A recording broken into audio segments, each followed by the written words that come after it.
todos y bienvenidos de nuevo al curso de narrativa breve. Hoy comenzaremos a hablar sobre el cuento, género que sin duda ha sido el más antiguo en su desarrollo oral, ya que desde que el ser humano existe ha querido contar historias a sus congéneres, historias más o menos reales, más o menos imaginadas, inventadas, pero desde el punto de vista meramente literario, el género cuento existe desde el periodo contemporáneo, es un género contemporáneo, uno de los últimos en aparecer.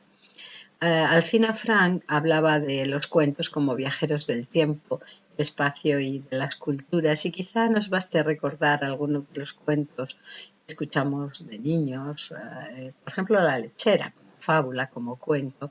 Bueno, pues para seguirle la pista habría que llegar hasta el Panchatantra hindú. Y de ahí a los textos árabes cambian los protagonistas, pero el esquema argumental es el mismo. Y luego lo volveríamos a encontrar en la Edad Media, los cuentos de Don Juan Manuel. Y luego llegaríamos las fábulas del siglo XVIII, tanto en francés con La Fontaine o en castellano con las fábulas de Samaniego. Una clasificación simple del cuento podría ser esta: el cuento popular y el cuento literario, con objetivos, finalidades muy diferentes. El cuento popular pretende entretener, divertir, mera evasión. Bueno, mera evasión, es también evasión, hay más cosas, claro. Y esas otras cosas son didactismo, moralización, enseñanza de comportamientos, lo que está bien, lo que está mal, lo que es correcto, lo incorrecto, y sobre todo esa finalidad de identificarse con una comunidad que tiene una moral, unos criterios, unos comportamientos que conoce tanto el emisor como el receptor. Ambos forman parte de esa sociedad, de ese grupo humano. El cuento identifica perfectamente una estructura social, una moralidad de grupo. En cuanto al cuento literario, su finalidad primera tiene que ser la artística, la estética, la meramente literaria, claro. Lo cual no quiere decir que en determinados momentos un autor o una generación se haya sentido comprometida a dar testimonio de su tiempo de una forma más o menos sutil o más o menos clara, pero no hay duda de que el cuento literario no puede basarse solo en el compromiso, en el testimonio, sino que tiene que tener como base o como punto de partida el arte, lo literario, un estilo, una estética. Así que menos compromiso, menos didactismo que el cuento popular, desde luego.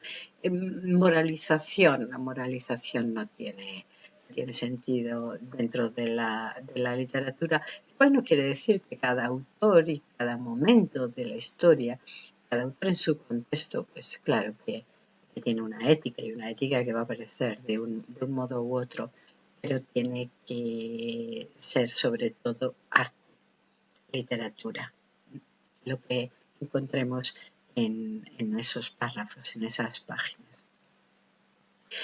Hablando un poquito más sobre el estilo que diferencia o las características que diferencian a ambas tipologías. El cuento popular es bien conocido, su origen es tradicional, del folclore, lo folclórico, y por lo tanto hablamos de oralidad, como ya hemos dicho, y oralidad que en algún momento pasa a la escritura, y por eso conocemos la mayoría de los cuentos, porque hay alguien que los pasó a escritura. Pero esa oralidad de la que hablamos nos habla también de anonimia. No sabemos quién es el primero que ideó un cuento popular. Así que hay una idea de colectividad. Los cuentos nos pertenecen, populares nos pertenecen a todos. Nos sentimos dueños de ese patrimonio. Y por eso, porque son muchos los que lo han contado, los que lo han escuchado y los que lo han vuelto a contar, pues existen diversas versiones de las mismas historias. Esto nos acerca a un a un tema, a una cuestión, a una polémica, y es si los cuentos tienen origen común o bien origen múltiple. Es decir, hay un tronco que va ramificando y salen los distintos cuentos, las distintas versiones, como he comentado con La lechera, o hay un origen múltiple en distintas geografías, en distintos momentos de la historia, nacen cuentos similares. Bien, esto da lugar luego a que se hable de esas conjeturas a las que se ha dedicado la crítica, como mitológica, psicoanalítica, ritualista, etcétera, etcétera. El cuento literario nace de la escritura, estamos en el ámbito claro de la escritura, por lo tanto, de la originalidad. No hay anonimia. El cuento literario pertenece a un autor, es propiedad de un autor conocido, y esto es muy importante porque será su sensibilidad, su cultura, sus aptitudes literarias, artísticas, las que definan, las que identifiquen ese cuento. En el momento en el que nace el cuento, en el ámbito contemporáneo, nos encontramos esos nombres de autores que prestigian ya desde el principio el cuento literario, Edgar Allan Poe, Guy de Maupassant, Kipling o Chekhov. En cuanto al estilo del cuento popular, es muy conocido, se repite en muchas situaciones. Los personajes no tienen fondo, no tienen carne, son personajes tipo. El espacio y el tiempo son indeterminados. Había una vez, en un país lejano, hace mucho, mucho tiempo, etcétera, etcétera, indeterminado. También hay mayor presencia de narración y diálogo, de descripción, porque interesa la acción. Y también interesa que los personajes hablen, identificar a los personajes en sus conversaciones. Me interesa el diálogo. Identificar a los personajes, pues, al ser personajes planos tampoco nos dice mucho, pero interesa eso, el diálogo, así avanza más rápidamente la acción más que la descripción, las fórmulas lingüísticas fijas, sobre todo al principio, al final, pero también al describir a los personajes, ¿no? La hermosa princesa, el príncipe valiente, etcétera, y desde luego la estructura lineal. Desde el principio al fin hemos de conocer la historia y al fin ha de ser contundente, esperado en muchas ocasiones. En cuanto al estilo del relato literario, tanta diversidad estilística como autores, ¿no? Como buenos autores, como tendencias de la época correspondiente. Todos los elementos tienen su importancia, tiene que haber un equilibrio en el uso de los distintos elementos de la narración. Y aunque no con precisión, pero normalmente identificamos dónde estamos y en qué tiempo estamos, dónde y cuándo estamos en un relato literario, al menos por el ámbito cultural o por los elementos que se nos describen. No quiero decir que tengamos que saber si estamos en una determinada ciudad, en un determinado siglo, en un determinado año, pero es mucho más concreta la ubicación en el espacio y tiempo en el cuento literario que en el cuento tradicional. Importantísimo es el carácter sintético. El propio tipo de relato en el que estamos, que es un relato breve, marca que ha de existir esa síntesis de elementos. Tanto en el tema como en los personajes, acciones, no puede haber infinidad de acciones, infinidad de personajes. El argumento tiene que estar bien definido y narración, diálogo y descripción habitualmente se manejan también con equilibrio, aunque hay, dependiendo de la diversidad estilística a la que nos referíamos, pues puede haber narradores que utilicen uno solo de estos dos elementos o dos. Hay cuentos basados simplemente en diálogo o simplemente acción y no encontramos diálogo, pero es normal que se utilicen los tres elementos literarios. Y algo absolutamente sustancial en el cuento literario, el prescindir de lo prescindible. No estamos ante una novela, no podemos desarrollar infinitamente, indefinidamente la acción y los elementos, hay que limitar los elementos que participan en ese relato, así que hay que suprimir lo que pueda estorbar, lo que no sea imprescindible, lo superfluo sobra, estorba. Algo de historia sobre el cuento, ya hemos mencionado algo. Los llamados 5 libros, Panchatantra, de la literatura hindú, que son conocidos desde el siglo IV después de Cristo y luego en Occidente se difunden 5 siglos después, pues pasarán a formar parte también de los cuentos árabes que conocemos principalmente a través de Las Mil y Una Noches. Es ahora que identificamos con Sherezade y una serie de cuentos hilados, aunque en Las Mil y Una Noches hay cuentos individuales, hay cuentos independientes. Sherezade, por cierto, es un elemento que no aparece en el siglo IX cuando son recopilados estos cuentos, sino que hasta el XIV no aparece esta mujer que lucha por su vida entreteniendo al rey cada noche, dejando en suspenso el final de sus cuentos.